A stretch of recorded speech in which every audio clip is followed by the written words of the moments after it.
बाबा जी की प्यारी सात संगत जी, राधा स्वामी जी। प्यारी सात संगत जी, आज की इस वीडियो का विषय है कि जन्म मरण के बंधनों से छुटकारा कैसे हो। संगत जी, संत फरमाते हैं, शब्द से जुड़े बिना आवागमन के चक्र से छुटकारा नहीं हो सकता। जीव मोह माया के अंधकार में डूबा ही रहता है। जब तक जीवात्मा का अंदर शब्द के प्रकाश से मिलाप नहीं होता, ना तो वो अपना रूहानी सफर तय करके परमात्मा से मिलाप कर सकता है और ना ही उसका जन्म मरण के बंधनों से छुटकारा हो पाता है।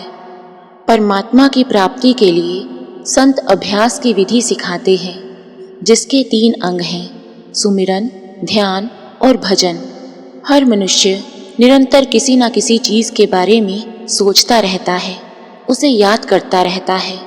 दुकानदार को अपनी दुकान की याद आती रहती है, किसान को अपनी फसल की, नौकर को अपनी नौकरी की, मित्र को अपने साथी की, माँ को अपने पुत्र की और वैरी को अपने दुश्मन की। किसी न किसी बात को सोचते रहना मन का स्वभाव है, वो कभी खाली नहीं रह सकता। वो यदि एक चीज के सोच विचार को छोड़ता है तो उसी समय दूसरी वस्तु के ख्याल में उलझ जाता है। मन के लगातार इस प्रकार सोच विचार करते रहने को संतों ने सुमिरन कहा है। इस सुमिरन की मन को इतनी गहरी आदत हो गई है कि ये इसे एक क्षण के लिए भी नहीं छोड़ता। संसार की वस्तुओं और शक्लों का सुमिरन मन को बाहर के संसार में ही उलझाए रखता है और बार बार जीव के यहाँ आने का कारण बनता है। संत उपदेश करते हैं कि हमें संसार के सुमिरन की जगह परमात्मा का सुमिरन करना चाहिए, ताकि हमारे सोच विचार और झुकाव संसार की ओर से हटकर अंतर में प्रभु की ओर हो जाए। इस प्रकार धीरे धीरे संसार में निरंतर भागते रहने वाला मन प्रभु के ख्याल में स्थिर होने लगता है और धीरे धीरे बाहर से सिमटकर अंतर में एकाग्र होने लगता है। परमात्मा के किसी एक नाम या कई नामों को बार बार दोहराने को सुमिरन कहा जाता है। सही विधि से सुमिरन करने वाले व्यक्ति को अपने अंदर प्रकाश दिखाई देने लगता है। अगर कोई लगातार परमात्मा का सुमिरन करता रहे तो वो परम चेतनता की अवस्था में पहुंच जाता है। पर ये अवस्था प्रभु की दया मेहर से ही प्राप्त होती है और जिसे ये अवस्था मिल जाती है, चाहे वो क्षण के लिए ही क्यों ना हो, उसे अमर जीवन प्राप्त हो जाता है। संत हमें असली सुमिरन की विधि बताते हैं। वे एकाग्रता के साथ सुमिरन करने का उपदेश देते हैं। ऐसा सुमिरन बड़ा लाभप्रद होता है। जब मन सुमिरन में लग जाता है और पूरी तरह से एकाग्र हो जाता है, तब इधर उधर नहीं भटकता। इस प्रकार किए गए सुमिरन से मन पूरी तरह वश में आ जाता है, आंतरिक चेतनता जागृत हो जाती है और अभ्यासी शब्द धुन को सुनने के योग्य हो जाता है। फरमाते हैं कि शुरू शुरू में सुमिरन में काफी प्रयास करना पड़ता है, पर जैसे जैसे अभ्यास पकता जाता है, सुमिरन सहज रूप से अपने आप होने लगता है। सुमिरन का ये अभ्यास स्वाभाविक भी है और सरल भी। दुख में तो हर कोई परमात्मा को याद करता है, परंतु यदि उसे हर समय प्रेम के साथ याद रखा जाए तो दुख का असर भी नहीं होता। जब तक सुमिरन किसी इच्छा की पूर्ति, किसी सांसारिक पदार्थ की प्राप्ति या किसी मुसीबत को दूर करने के लिए किया जाता है, ये निस्वार्थ या बेगरज सुमिरन नहीं है। परमात्मा को तो केवल निस्वार्थ सुमिरन ही भाता है। संतजन फरमाते हैं कि सुमिरन आत्मा की रूहानी खुराक है। जिस प्रकार हम अपने शरीर को स्वस्थ रखने के लिए भोजन करते हैं, उसी प्रकार चाहे हम घर में हों चाहे बाहर, आत्मा को उसकी खुराक मिलती रहनी चाहिए। इस ओर से हमें लापरवाही नहीं करनी चाहिए। परमात्मा का नाम सब रोगों की अचूक दवा है। हमें चाहिए कि मन को कभी बेलगाम ना भटकने दे। जब भी और जो भी फुर्सत का समय मिले, उसमें सुमिरन करते रहना चाहिए। कई लोग अपने रोज के सांसारिक कार्य हाथ पैरों से करते हैं और उनका मन खाली रहता है, जबकि आत्मिक अभ्यास में सफल होने के लिए ये जरूरी है कि हम हर समय सोते जागते सुमिरन में लगे रहें। जिस प्रकार घड़ी के कांटे लगातार चलते रहते हैं, और सुमिरन केवल उन्हीं नामों का करना चाहिए जो हमें अपने सद्गुरु से प्राप्त हों। इन नामों के पीछे सद्गुरु की अपनी आत्मिक शक्ति होती है, इसलिए ये नाम ही शिष्य के आंतरिक मंडलों में जाने में सहायता करते हैं और उसे मार्ग में आने वाली रुकावटों से बचाते हैं। जो सत्संगी सद्गुरु के आदेश के अनुसार जीवन बिताते हुए प्रेम और श्रद्धा के साथ सुमिरन करता है, वो एक दिन अवश्य परमात्मा से मिलेगा। सुमिरन करने की विधि सद्गुरु नामदान के समय शिष्य को समझाते हैं। सुमिरन की सफलता में सद्गुरु के प्रति गहरे प्रेम और अटल विश्वास का बहुत बड़ा योग होता है। वास्तव में जितना अधिक प्रेम और विश्वास होगा, उतना ही अधिक सुमिरन से लाभ पहुँचेगा। सद्गुरु के बख्शे हुए नाम में अपार शक्ति होती है। पूरी श्रद्धा के साथ सुमिरन किया जाए तो ऐसी अपार खुशी प्राप्त होती है कि अभ्यासी को अपने शरीर की भी सुध नहीं रहती। होश होता है तो केवल अपने सद्गुरु की उपस्थिति का, और जो आनंद और शांति का अनुभव होता है वो शब्दों में बयान नहीं किया जा सकता। परमात्मा को प्राप्त करने की विधि का दूसरा अंग है ध्यान। ये स्वाभाविक है कि जब हम किसी वस्तु के बारे में सोचते हैं तो उसका रूप भी सामने आ जाता है। मनुष्य जब भी किसी वस्तु या व्यक्ति के बारे में सोचता है तो अपने आप ही उसका ध्यान करने लगता है। हमारा ध्यान अपने परिवार, बच्चों, घर, धन दौलत आदि में फैला हुआ है। हमें निरंतर संसार और संसार के पदार्थों का ख्याल रहता है और हमारा मन उनमें डूबा रहता है। यही कारण है कि हम संसार से इतनी मजबूती के साथ बंधे हुए हैं। लेकिन परमात्मा अदृश्य है, उसके स्वरूप का ध्यान करना हमारे लिए संभव नहीं। जब तक हम उसको देख नहीं लेते तब तक और किसका ध्यान किया जाए। इसलिए संतों ने सतगुरु के स्वरूप का ध्यान करने की शिक्षा दी है। सतगुरु का असली स्वरूप शब्द है। उनका देह स्वरूप भी एक निर्मल दर्पण के समान है जिसमें परमात्मा का रूप झलकता है। यदि किसी को प्रभु के दर्शन करने की कामना हो तो उसे चाहिए कि संतों के दर्शन करें, क्योंकि परमात्मा और उसके संतों में कोई अंतर नहीं। संत फरमाते हैं, जब तक हम सुमिरन के द्वारा अपने अंदर सतगुरु के नूरी स्वरूप को देख नहीं लेते तब तक हमारे लिए सतगुरु के देह स्वरूप का ध्यान करना आवश्यक है। जब हम ध्यान की इस विधि में सफल हो जाएंगे तो सतगुरु का नूरी स्वरूप हमारे अंदर प्रकट हो जाएगा और आंतरिक यात्रा में हमारी रहनुमाई करेगा। इसके बाद हमें अपनी मंजिल पर पहुंचाने की जिम्मेदारी उसकी हो जाती है और वो अंदर हर कदम पर हमारा मार्गदर्शन करता है। ये नूरी स्वरूप अंत में शब्द के साथ, जो कि उसका ही असली स्वरूप है, एक हो जाता है। अगर हम आंखें बंद कर लें तो हमें अपने अंदर केवल अंधकार दिखाई देता है। ये अंधकार अमावस्या की रात के अंधेरे से भी कहीं अधिक घना होता है। जब आत्मा बाहर से सिमटकर अंदर जाती है तो उसे तारे, सूर्य और चंद्र दिखाई देने लगते हैं और उनसे आगे जाने पर सतगुरु के नूरी स्वरूप के दर्शन होते हैं। ये स्वरूप मन की कल्पना नहीं होता बल्कि असलियत होती है। ये स्वरूप इतना आकर्षक और प्रकाशवान होता है कि आत्मा बेबस होकर उसकी ओर खींची चली जाती है। असल में इस स्वरूप का वर्णन करना असंभव है। जब हम अंदर सतगुरु के नूरी स्वरूप का दर्शन कर लेते हैं तो आत्मा पूरी एकाग्रता के साथ उसका ध्यान करने में सफल हो जाती है और शब्द की दिव्य धुन को सुनने लगती है। इस प्रकार अभ्यासी अंतर में निरंतर गूंजने वाले शब्द के आनंद का रसपान करता रहता है। अब मन की शब्द के साथ प्रीति जागृत हो जाती है और संसार के भोग उसे फीके लगने लगते हैं। जब हम बाहर सतगुरु के सुंदर देह स्वरूप को देखते हैं तो बहुत प्रभावित और आकर्षित होते हैं, पर जब हम उनके नूरी स्वरूप को अपने अंदर प्रकट कर लेंगे तो पता चलेगा कि वो बाहर के स्वरूप से हजारों गुना अधिक सुंदर और मनमोहक है।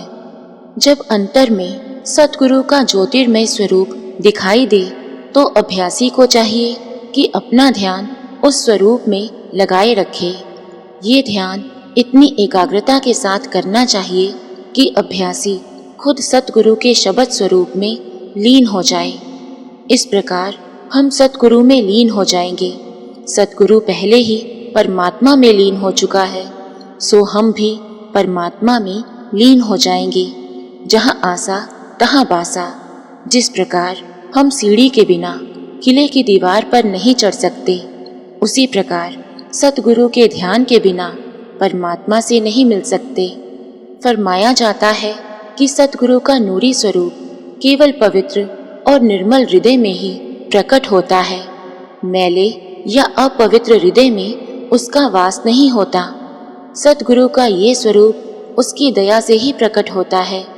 सतगुरु में लीन हुआ अभ्यासी अपने आप को तजकर प्रभु में समा जाता है।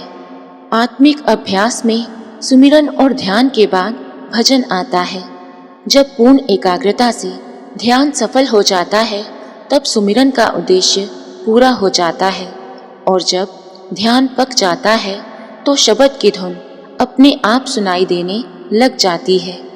अंतर में शब्द की निरंतर होने वाली आवाज को सुनने का अभ्यास संतों की भाषा में भजन कहलाता है। आमतौर पर मनुष्य को दो वस्तुएं आकर्षित करती हैं, रूप और आवाज। आवाज में तो बहुत बड़ी आकर्षण शक्ति होती है। शिकारी के मधुर संगीत से बेबस होकर हिरन उसके साज पर अपना सिर टिका देता है। मनुष्य के मन के लिए संगीत का आकर्षण और भी प्रबल होता है, परंतु आंतरिक शब्द या दिव्य धुन जो आत्मा को सुनाई देती है बाहर के संगीत से बिल्कुल अलग चीज है। बाहर का संगीत मन को तो चैन देता है, पर आत्मा पर उसका कोई प्रभाव नहीं पड़ता। युगों युगों से सोई हुई आत्मा शब्द की धुन को सुनकर जाग उठती है और मन सो जाता है। आगे फरमाया जाता है कि आंतरिक धुन हाथों पैरों की सहायता से पैदा नहीं होती। ये किसी भी प्रकार के साज या वाद्य से उत्पन्न नहीं होती और ना ही इसका संगीत के स्वरों, ताल आदि से कोई संबंध है। ये तो अंदर निरंतर हो रही वो रूहानी आवाज है जो आत्मा को अविनाशी प्रभु तक ले जाती है। धर्म ग्रंथों से पता चलता है कि शब्द हर मनुष्य के अंतर में लगातार धुनकारें दे रहा है, इसलिए इसे अखंड कीर्तन कहा गया है। स्वामी जी महाराज ने भी इस आंतरिक शब्द धुन को सुनने का उपदेश दिया है। तू अचेत गाफिल हो रहता, सुने न मूल कलाम। शब्द परमात्मा का धुनकारे देता हुआ प्रकाश है, बल्कि स्वयं परमात्मा ही है। ये एक है, परंतु फिर भी सबके अंदर मौजूद है। ये संपूर्ण ब्रह्मांड को आधार दे रहा है। मन को वश में करने का शब्द धुन से अच्छा और कोई साधन नहीं। अन्य लाखों उपाय क्यों ना किए जाएं, मन को वश में नहीं किया जा सकता। योगियों ने अनेक ढंग आजमा कर देखे, पर सफल ना हुए। बुद्धिमानों को तर्क और व्याख्या से भी कुछ ना प्राप्त हुआ। मन को वश में करने का केवल एक ही साधन है, और वो है शब्द धुन। स्वामी जी महाराज फरमाते हैं कि मन को वश में करने का एकमात्र साधन उसे अंतर में शब्द से जोड़ना है। कोटि जतन से ये नहीं माने, धुन सुनकर मन समझाए। गुरु अमरदास जी भी फरमाते हैं कि केवल शब्द में लीन होकर मन अपने स्रोत में समा सकता है और आत्मा निर्मल होकर परमात्मा में समा सकती है। शब्द धुन को सुनने से प्रभु का प्यार पैदा होता है। शब्द को सुनना और उसमें लीन होना ही परमात्मा की प्राप्ति का एकमात्र उपाय है। काल और माया शब्द के पास नहीं आते और अभ्यासी के मार्ग में बाधा नहीं डालते। संत फरमाते हैं कि हालांकि शब्द हर व्यक्ति के मस्तक में निरंतर गूंजता रहता है, पर ये केवल संतों की संगति में उनके आदेश के अनुसार अभ्यास करने से ही सुना जा सकता है। नाम के खजाने की कुंजी प्रभु ने संतों को सौंप रखी है और उस खजाने का लाभ संतों की बख्शीश द्वारा ही प्राप्त हो सकता है। जो उनकी शिक्षा पर अमल करते हुए उनके मार्गदर्शन में इस सच्चे मार्ग पर चलता है, उसे आसानी से ये रूहानी दौलत मिल जाती है। इस प्रकार प्रभु प्राप्ति के लिए सुमिरन, ध्यान और भजन का रूहानी अभ्यास सबसे उत्तम साधन है। फिर संत बताते हैं कि जीते जी मरना किसे कहते हैं। मौत से डरने की जरूरत नहीं है। ये तो आखिर आत्मा का शरीर से विदा लेने को दिया गया नाम है। स्थूल शरीर को त्यागने के बाद अभ्यासी की आत्मा सूक्ष्म, कारण और ऊंचे मंडलों की ओर चढ़ाई करती है। ये शरीर आत्मा का कपड़ा ही तो है। कपड़े का सड़ जाना या गल जाना आत्मा को प्रभावित नहीं करता। जिंदगी मौत के बाद भी जारी रहती है, चाहे हम इसको ठीक तरह से समझ ना सकें। संतों के लिए मृत्यु कोई रहस्य की बात नहीं है। वो तो अपने मनुष्य शरीर को छोड़कर नित्य ऊंचे आत्मिक मंडलों की यात्रा करते हैं। उनकी संगति में हम भी मृत्यु पर विजय प्राप्त करने की विधि सीख सकते हैं। संत इसका विस्तार के साथ वर्णन करते हैं। इस तरीके को अपनाकर अभ्यासी भी मृत्यु के भेद को जानकर उसके पार के मंडलों में भ्रमण कर सकता है। वो अपने स्थूल शरीर को इच्छानुसार छोड़कर अंदर जा सकता है और वापस आ सकता है। शरीर को छोड़कर जाने पर भी उसको पूरा होश रहता है और वापस लौटने पर अंदर के दृश्य और अनुभव उसे स्पष्ट रूप से याद रहते हैं। जिस व्यक्ति की आत्मा उसकी मृत्यु से पहले ही ऊंचे रूहानी मंडलों में यात्रा कर आती है, वही जान सकता है कि जीते जी मरना क्या होता है। संत बताते हैं कि जो जो अनुभव जीवात्मा को मृत्यु के समय होते हैं, वही अनुभव रूहानी अभ्यास का भेद जानने वाले साधक को अपनी साधना के समय होते हैं। जो लोग पूरे सतगुरु की शिक्षा के अनुसार अभ्यास करते हैं, वे नित्य जीते जी मरते हैं। वे जब चाहें ऊपर के मंडलों में जाते हैं और जब चाहें वापस अपने शरीर में चले आते हैं। संतों की शिक्षा पर चलने का एक लाभ ये है कि सत्संगी मृत्यु के भय से मुक्त हो जाता है, बल्कि मृत्यु उसके लिए खुशी की बात होती है। ये उन सब सत्संगियों का अनुभव है जिन पर सतगुरु की दया मेहर हुई है। ये यथार्थ है, कोई सुनी सुनाई कहानी नहीं।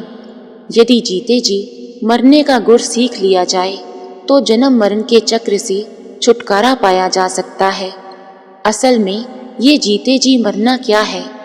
हमारे शरीर में आत्मा की स्थायी बैठक दोनों आँखों के बीच में तीसरा तिल है। यहाँ से शरीर को चेतन सत्ता प्राप्त होती है। जीते जी मरने के अभ्यास में सांस रोकने की जरूरत नहीं है। इसमें केवल सुमिरन और ध्यान के द्वारा अपनी सूरत को 9 द्वारों में से समेटकर आँखों के केंद्र में लाना पड़ता है ताकि वो शब्द के साथ जुड़ सके। इस विधि से अभ्यासी शब्द को पकड़कर आंतरिक रूहानी यात्रा तय करना शुरू कर देता है। उस समय उसे ऐसा महसूस होता है कि उसकी चेतनता कोई और वस्तु है और उसका शरीर कोई और। जब आत्मा इस प्रकार शरीर को छोड़कर सूक्ष्म मंडलों में विचरती है तो उसे बड़े अलौकिक दृश्य दिखाई देते हैं। सुमिरन के द्वारा सूरत या आत्मा तीसरे तिल पर केंद्रित हो जाती है। ध्यान के द्वारा वो इस केंद्र पर ठहरती है और शब्द के द्वारा खींचकर ऊपर के मंडलों में पहुंच जाती है। इस विधि से आत्मा के शरीर से अलग होने को जीते जी मरना कहते हैं। इस अभ्यास में आत्मा शरीर से उसी प्रकार अलग हो जाती है जिस प्रकार मृत्यु के समय होती है। अंतर केवल इतना ही है कि अभ्यासी का स्थूल शरीर से नाता पूरी तरह नहीं टूटता। वो जब चाहे वापस आ सकता है। वो शरीर के साथ जुड़ा भी रहता है और उससे अलग भी। इस प्रकार वो जीवित अवस्था में ही मृत्यु का अनुभव कर लेता है। वो सूक्ष्म, कारण और अन्य मंडलों में विचरता है और उनकी जानकारी प्राप्त कर लेता है। जो अभ्यासी इस प्रकार जीते जी मरता है वो सदा के लिए जी जाता है। वो सांसारिक जीवन और मृत्यु को समान समझता है और उसे मौत का भय नहीं सताता। इस जीते जी मरने का देह के मर जाने और उसे जलाने और दफनाने से कोई संबंध नहीं है। ये तो वो अवस्था है जिसमें आत्मा जन्म मरण के चक्र से छुटकारा पा लेती है, जिसमें सद्गुरु अपने सत्संगियों को अनंत जीवन प्रदान करता है। जीते जी मरना आध्यात्मिक अभ्यास का एक आवश्यक अंग है, क्योंकि इस प्रकार मर कर ही आत्मा वास्तव में जीवित होती है। आगे फरमाया जाता है कि ये संसार और इसके पदार्थ नाशवान हैं। हमारा शरीर भी नाशवान ही है, परंतु परमात्मा और हमारी आत्मा अविनाशी है। हम अपने शरीर के सुख और आराम के लिए अनेक यत्न करते हैं, पर इस शरीर के अंदर निवास करने वाली आत्मा की ओर हम जरा भी ध्यान नहीं देते। आत्मा का हित तो परमात्मा से मिलाप में है। इसकी भलाई उस परम पिता परमात्मा से मिलने में है। इसके बिना प्रभु से बिछड़ी हुई हमारी आत्मा सदा दुख और कष्ट भोगती रहती है। शरीर के समान ही आत्मा को भी खुराक की जरूरत है। शब्द और प्रभु की भक्ति के द्वारा ये प्राप्त होता है। संत समझाते हैं कि जो लोग अपने सांसारिक काम काज में ही डूबे रहते हैं और अपने आत्मिक उद्धार की ओर ध्यान नहीं देते, वो एक तरह से आत्मघात कर रहे हैं, जो कि बहुत बड़ा पाप है। मालिक ने मनुष्य जन्म की दात इसलिए बख्शी है कि जीव अपने मूल को पहचाने और वापस जाकर परमात्मा में लीन हो जाए। गुरु नानक साहिब फरमाते हैं कि सागर में बूंद है और बूंद में सागर समाया हुआ है। जो इस भेद को उचित अभ्यास के द्वारा जान लेता है, वो अपने आप को पहचान कर अपने असली तत्व में समा जाता है। तो संगत जी, इसी के साथ हम आपसे इजाज़त लेते हैं। अगर आपको इस सत्संग से थोड़ा सा भी फायदा हुआ हो तो कृपया वीडियो को लाइक और चैनल को सब्सक्राइब ज़रूर करें जी। राधा स्वामी जी।